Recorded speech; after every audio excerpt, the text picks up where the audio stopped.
Welcome back. It is time we switch things up a little bit and move on to a different target. For the next few videos, we're going to be attacking Windows 7 machine. And the difference between exploiting Windows 7 and the Metasploitable that we were attacking in the past few videos is inside of Windows 7, we are not going to install any additional software. So these exploits will work on anyone that uses Windows 7 and hasn't updated their operating system, which is most likely everyone running some pirated version of Windows. For this, you will need to install Windows 7 virtual machine. And I got mine right here. It is currently up and running. And you will need to install them inside of your VirtualBox first. You can take a look at YouTube how you can download Windows 7 ISO file, since the ISO file is something that you will need for the installation of VirtualBox Windows machine. And if you can, try to download the 64-bit version of Windows 7.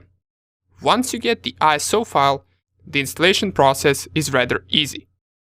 Just go to the VirtualBox, then click on New right here.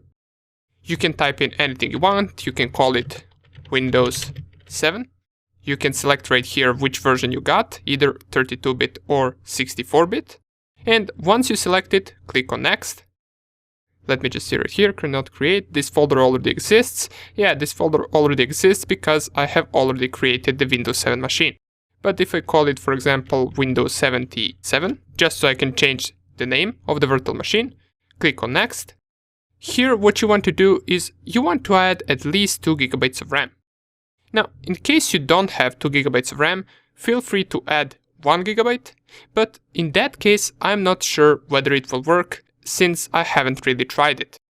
Once you create the virtual machine and set the RAM, you can click on Next. Right here, select Create a Virtual Hard Disk Now. Click on Next, Next, Next. Here you can select the hard disk size.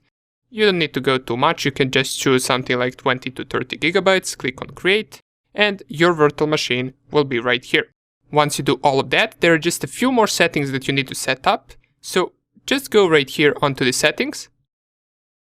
And in the storage, you want to delete this empty right here.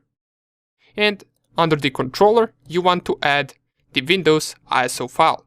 So in my case, here is mine, Windows 7 Ultimate x64.iso. I would choose that one, and then I would proceed to the network settings and change from the NAT to the bridged adapter. Select your adapter right here and click on Create. After you do all of this, you can start your process of installing Windows 7. And the process is rather easy, as I already mentioned. However, there is one important step that we need to pay attention to. And I got the screenshot of that step right here on my desktop. As far as I remember, this step happens, I believe, at the very end of installation, and here it asks us, help protect your computer and improve Windows automatically. Here we want to select the last option, which is Ask Me Later. It says, for that option, until you decide your computer might be vulnerable to security threats. And by selecting this, we're simulating a vulnerable Windows 7 machine that wasn't regularly updated. Once you do all of this, you should be ready to go. The other steps of installation are not important, just remember, once you get to this step, select Ask Me Later. Okay, so right now I got both of these machines up and running. I got Kali Linux and Windows 7. And if I go to my VirtualBox right here, and besides this Windows 77 machine right here that I created right now, so I will just delete it since I don't really need 2 Windows 7 machines. Besides it, you will see I got these 2 Windows 7 machines. So I got Windows 7 32-bit and Windows 7 64-bit. And both are installed with a different ISO file. And the reason why I got 2 of them is just to show you that sometimes some of the exploits won't work. And that doesn't mean you didn't perform the exploit correctly. It's just that sometimes they just don't work.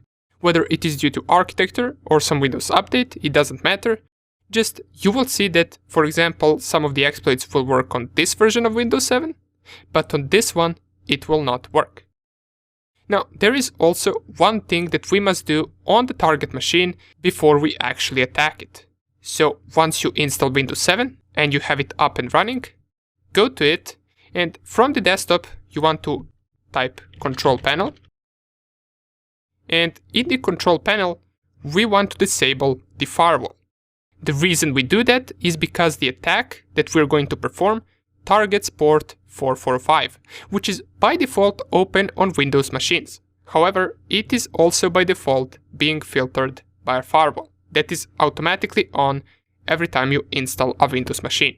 So for our exploits to work, target has to have that port unfiltered by the firewall for us to be able to exploit it.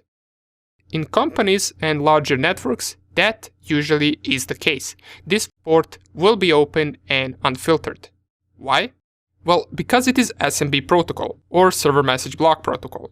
It is used in network file sharing, and it allows applications on a computer to read and write to files and to request services from server programs in a computer network. It is basically used for different directory access or for printer access or something similar. That's why it is usually open inside companies without any firewall whatsoever. Let me show you what I mean. If I go right here and under the System and Security, I click on Windows Firewall. I already have it disabled, but by default you should have it like this. So you should have firewall up and running. If I leave the firewall up and running and I go to my Cal Linux machine and scan it real fast, so sudo nmap, we're going to use the synscan. In order for this to work, I need to know the IP address of my Windows 7 machine, so I will just type ipconfig inside of the command prompt and it will tell me it is 192.168.1.8. So if I go back and scan that IP address, input my password, this scan shouldn't take more than just a few seconds, and you will see right here that these ports are open. But for you, they will probably not be open. Why? Well, because you haven't really disabled the firewall yet. So even though I scan it right now once again, while the firewall is on, you can see in the scan results, ports are set to be open. What you are going to see, in case you haven't disabled the firewall already, is you will most likely see 1000 ports filtered. And to fix that, what you can do is go right here, click on Turn Windows Firewall on or off, then select right here Turn off Windows Firewall, and turn off Windows Firewall in the second option as well. Click on OK, and now the firewall is off. Now if you go and perform the scan once again, for me I will have the same results, but for you, you will have much more ports open.